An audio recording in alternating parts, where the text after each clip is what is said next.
গ্রীষ্মকাল এলেই বাংলাদেশে আবহাওয়ায় দেখা যায় একের পর এক তাপপ্রবাহ। এতে অস্থির হয়ে ওঠে জনজীবন। তীব্র তাপপ্রবাহ ও মৌসুমী আবহাওয়ায় তৈরি হয় কালবৈশাখী ঝড়ের মতো বৈরী পরিবেশ।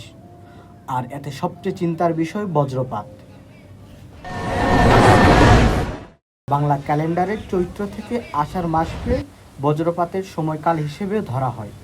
এ সময় বজ্র আঘাতে প্রাণহানির আশঙ্কা সবচেয়ে বেশি থাকে। চলতি বছরের সর্বশেষ 26শে এপ্রিল দেশের কয়েকটি জেলাতে বজ্রপাতে মৃত্যুর সংখ্যা 12 জন। ভৌগোলিক অবস্থান ও আবহাওয়াগত বৈশিষ্ট্যের কারণে দেশের উত্তর পূর্ব দিকের সিলেট অঞ্চলের জেলাগুলোতে বজ্রপাত বেশি ঘটে।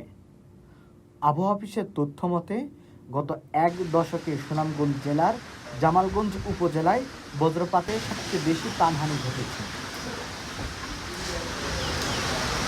অস্ট্রেলিয়ার কার্টিন বিশ্ববিদ্যালয়ের এক গবেষণায় দেখা যায় বাংলাদেশে প্রতি বছরে গড়ে 84 লক্ষ বজ্রপাত হয়, আর এতে গড়ে মৃত্যুবরণ হয় 300 জনের বেশি।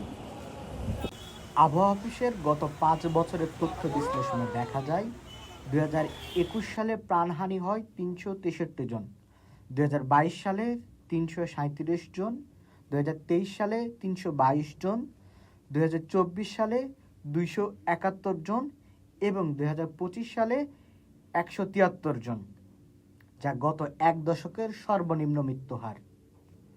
আবহাওয়াবিদদের মতে জনসচেতনতায় পারে এই সংখ্যা আরও কমাতে।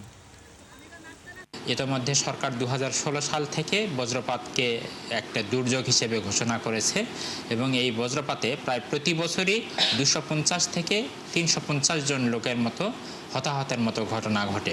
জনসচেতনতার জন্য আমরা এইটুকু বলবো যে আপনারা ঘন কালো মেঘ দেখলে আপনারা খোলা আকাশকে এড়িয়ে চলুন, নিরাপদ ছাউনির নিচে বিশেষত পাকা বাসার নিচে অবস্থান করুন।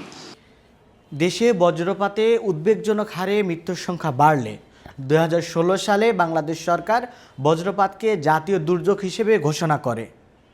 তবে ঘোষণার পর থেকে বিভিন্ন প্রকল্প হাতে নিলেও আশা অনুরূপ কোনো ফলাফল পাওয়া যায়নি।